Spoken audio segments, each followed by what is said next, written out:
Good morning, everyone. Welcome to Breeze Time with Kathy. Today we're going to have a little fun. I'm going to pretend I'm taking you on a tour of the French Quarter of New Orleans. New Orleans is my hometown, and I'd very much love to show the French Quarter to you. We'll pretend we're spending a day there. I hope you enjoy it. When you talk about New Orleans, most people immediately get the image of the French Quarter, and particularly Jackson Square with the St. Louis Cathedral. Today, I'm going to play tour guide. Well, we all know, I hope you know, New Orleans is located right here near the mouth of the Mississippi River. But the truth is, it's not as close to the Mississippi, it's not as close to the mouth of the river as you may think. You see, there's a whole nother about 120 miles south of New Orleans to get to the mouth of the Mississippi River. Depends. It could be about 90 miles. 120 miles of waterway, 90 miles by land, because there's a highway that runs all the way along it. Now, the place I'm from is not exactly New Orleans. It's just outside of New Orleans. It's Belle Chasse. Now, if you look by river, you've got to go here, and there's a big old bend there, and you come down. And that's where Belle Chasse is. It's about 20 miles downriver, but if you go straight across, which you can these days, and there's a bridge located about right there, it's only about 20 minutes or 30 minutes from downtown New Orleans. So I always felt like I lived pretty close. But as you can see, even though I'm further east than New Orleans, I'm on the west bank of the Mississippi River. It was considered the Styx in my day. And so we definitely were looked down upon as being from in the boonies, but I don't know about that. I thought it was a great place to grow up. So we had to go ahead and go on over and cross the river. The European settlement of Louisiana began when LaSalle came down the Mississippi River with a group of Frenchmen and Indians. And in 1862, he reached the mouth of the Mississippi River, and there he claimed the land for France. He named the entire Mississippi River basin La Louisiane in honor of Louis XIV. He actually buried a cross and a plaque there, but that's never been located. Well, my favorite way to get across the river is on the ferry. I used to ride the ferry to go to school, high school. I attended high school in New Orleans for a while at Dominican High School, and we used to have to catch the ferry and ride across the river, and then catch the bus and the streetcar to get to school. I have to admit, riding the ferry is the best inexpensive thing to do in New Orleans, particularly the Canal Street Ferry, which is the one I'm showing you right here. You get a great view of New Orleans. Of course, this picture right here shows you the city. You can't quite make out too much of the skyline, but there's a point at which you get a very good view of it. And you can sit up on top and you can look. This is the Trademark Center, and that's the International Trademark. That is the New Orleans Aquarium. Down here is the foot of Canal Street. That's where the ferry will be headed. And further down this way is the French Quarter. But it's a lovely way to travel. I can remember going in the fog and going in the rain and going on beautiful days like this one is. The neat thing is you get a glimpse of New Orleans from the river, the way I think it's looked for hundreds of years. And after all, New Orleans was founded by the French in 1718. And the cathedral and the Place d'Armes were the first things that were built. And this is Jackson Square, we call it, because there's a statue honoring General Jackson, who was the hero of the Battle of New Orleans, right there in the middle of the square. But this is the St. Louis Cathedral. And though it's been modified and rebuilt a couple of times, this is it sits right here in the center of the city, which in a good French Catholic city, that's the way it should be. On either side, you have these two matching buildings. They were built during the Spanish colonial period. This one is called the Cabildo, and it was the site of Spanish government. And this one is called the Presbytere, and it was the site of the church government of Louisiana.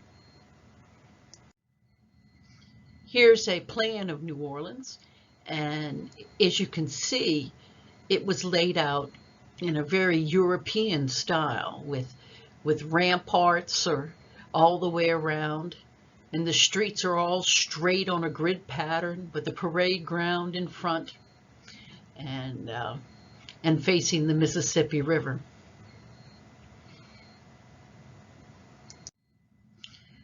And if you look at New Orleans, the French Quarter today, you can see that pattern is still there. There is the Place, what's called the Place d'Armes in that old photograph, but it's now called Jackson Square, with the cathedral and the two flanking, the Cabildo and the Presbytere and the Pontalba buildings. And you can see all the streets run nice and straight on this nice European style grid. As a matter of fact, New Orleans had sort of sprung up haphazardly after it was founded in 1718. In about 1730s or so, the French engineers came along and they decided it would be a street, it would be a grid pattern city, and they just they said, this is my uncle who taught the history of Louisiana architecture, said that the man was so insistent he would shop owners, he would just tear down their shops or their houses if they were in where his streets were supposed to go. And one time he got in an argument and he buggy whipped one of the homeowners. Sounds pretty cruel, but I guess that's the way things were done back then. This is an engraving of New Orleans from about the 1830s, I believe, and you can see the parade ground is all laid out. The military on the right-hand side there is getting ready to practice, drill, I suppose, military practice, and the people are all gathered around. The cathedral, of course, looks much different. The towers would be changed later on. This is the way it looks today, and it really is quite lovely. It's a beautiful square because it's so well balanced. But we walked all the way from the ferry, and let's go get some donuts. This is Café du Monde. It's the famous French Quarter donuts, which I absolutely love. I've tried to make them at home, but I don't do a good job. I enjoy sitting outside, as do most people. I don't know what happened during COVID, but I know prior to this it was open 7 days a week, 365 days a year, and it was 24 hours a day. My mother said she can remember as a child coming here to get French Market donuts in the morning after Mass, and there were still people in white tie and tails and evening gowns who were just finishing up partying for the night, who on their Saturday night, who would be eating donuts, French Quarter donuts too. And all they've traditionally sold is coffee and donuts. Of course, fortunately for me as a child, they had milk and chocolate milk. That was very important. But I actually like Café au lait. They come out in an order. They've already got all that wonderful powdered sugar right on top of them. And they are delicious. See, there's coffee with cream. That's the traditional way you order it, Café au lait. It's half hot milk and half hot coffee. And I remember my dad, my mom used to laugh and tell us how when she brought my dad to New Orleans for the first time in 1945, after they got married, um, he said he wanted coffee black, and she said, "Deck, you don't want coffee black. You're not here." And he goes, "I always drink my coffee black." And he went ahead and ordered it black, and they brought it to him black. And he said that coffee was so strong it could have gotten up and walked across the table.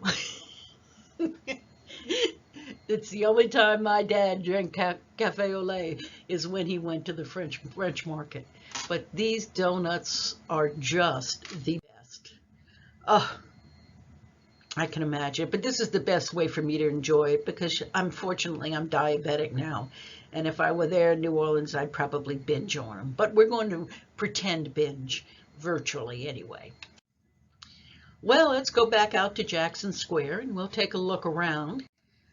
We'll go inside the cathedral. This is the St. Louis Cathedral. It is where the Archbishop of New Orleans has his place. I've always really liked to go to the cathedral. It's a place to always stop and pray, whether there's a service there or not. I particularly like the holy water fonts. Those are the two angels you see on either side holding the big shells. I used to have to reach up in order to put my hand in the holy water in order to bless myself. When it's traditional among Catholics to bless yourself with holy water when you enter and exit a church. And I remember having to reach up to be able to reach the angel holding the big seashell full of holy water. Now, this is a scene from the back at night. Of course, our pretend trip to New Orleans is during the day, but I just wanted to show you how dramatic it is, the back of the cathedral, how they've lighted it. And it's very dramatic and very impressive at night. Well, here's the Louisiana State Museum in the Cabildo. This is on the left-hand side of the church as you face it from Jackson Square. And the Cabildo was the site of Louisiana government since the Spanish colonial times. Now, New Orleans, though it was founded by the French in 1718, and most everyone there was French was French at first, it was transferred to the Spanish in 1763. And the Spanish were very well organized, but the French of New Orleans resented that the Spanish owned them. As a matter of fact, they tried to ignore the fact that they were now considered part of Spain and governed by Spain. They continued to speak French, and they continued their French ways, and polite, though they, of course, learned to speak Spanish and did what they had to do to deal with the government, for the most part, they continued to think of themselves as French. This is my uncle, actually. It's my mother's brother. He was an architect. As a matter of fact, he was for historic preservation. This picture was taken, it had to be in the 1990s. Unfortunately, there was a fire at the Cabildo. And because my uncle was a preservation architect, an expert, and he had restored the Cabildo in the past, he was called to handle the restoration of the Cabildo. If you notice right here, there's no cupola up on top yet because it had burned off in the fire. And this particular picture actually appeared on the cover of the lifestyle section of the New Orleans newspaper, the Times-Picayune. And the article was entitled "Sam Wilson, Savior of the Cabildo." And my uncle, right here, he was, my mother's family comes from New Orleans, and my uncle, if you notice, he's wearing this tie, this green and blue tie. That's his Tulane school tie. It was the tie he always wore when he was at work.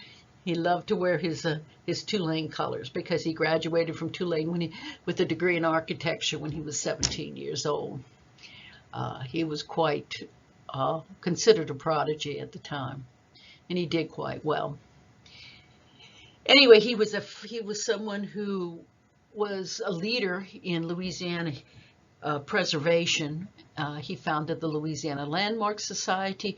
He restored the Cabildo, the Presbytère, the the the French, the cathedral, the French Market, the Montalba buildings. Many of the historic buildings in the French Quarter and in Louisiana, he was always consulted.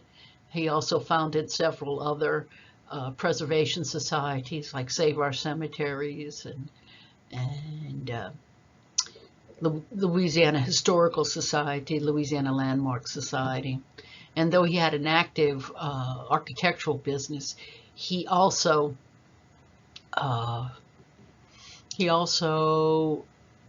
had taught for 40 years the history of Louisiana architecture. He used to teach it every spring at Tulane University. As a matter of fact, they gave him an honorary PhD toward the end of his life.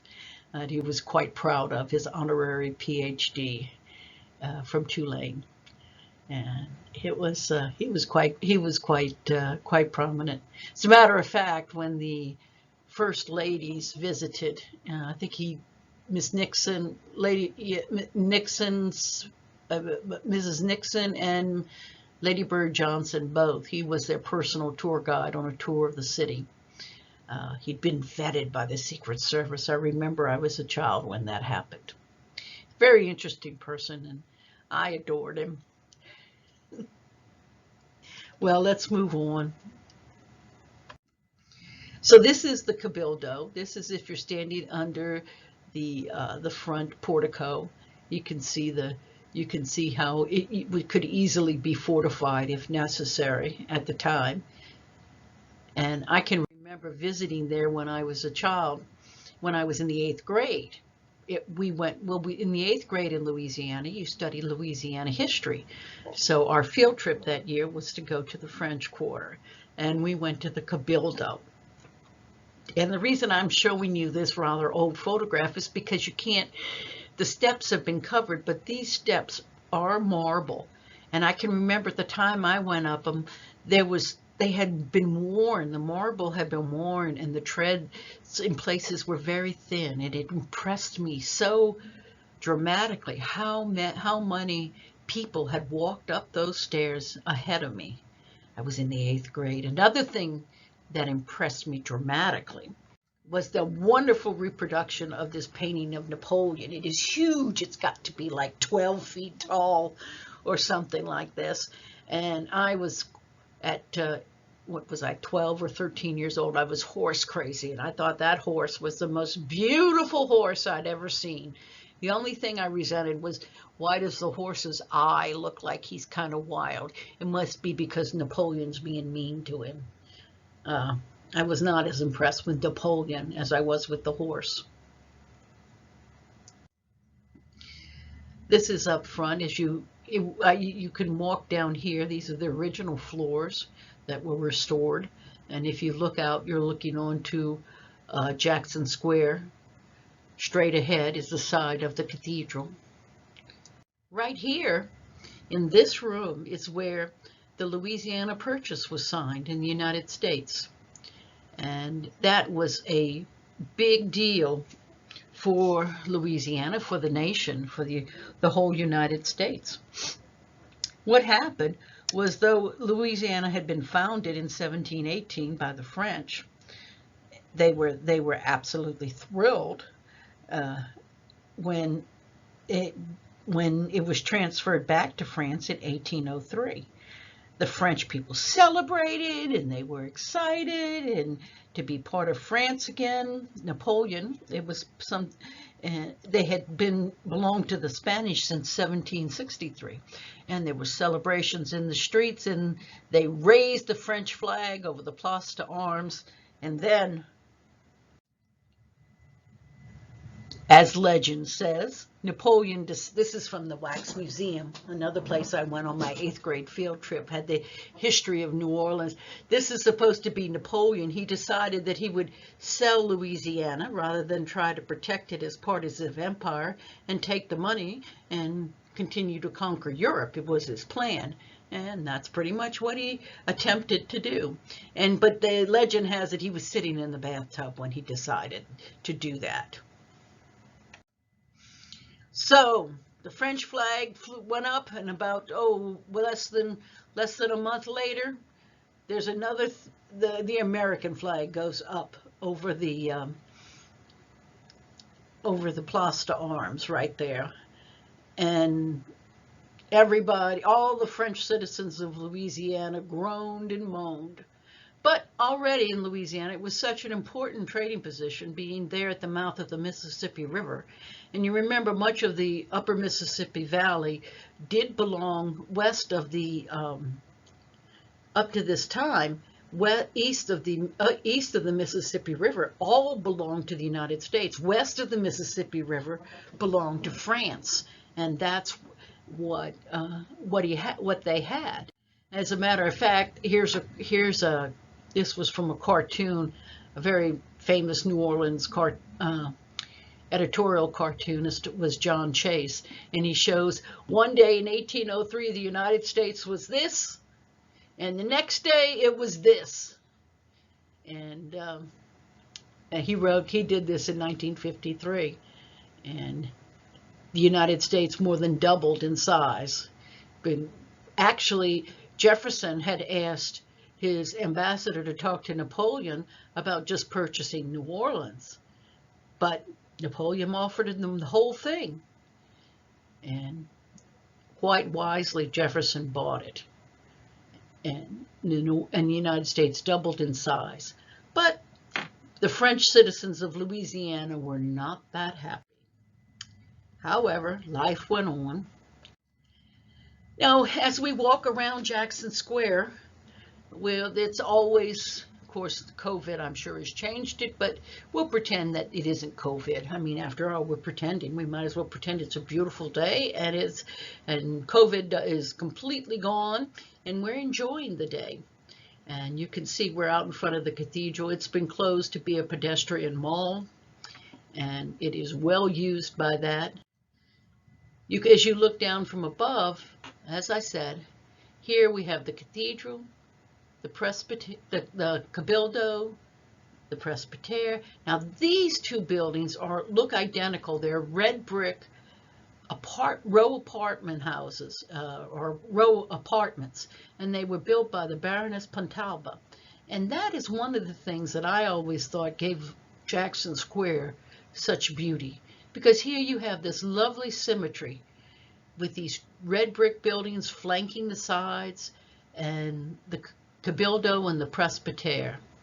Absolutely lovely. This is the Baroness Pontalba.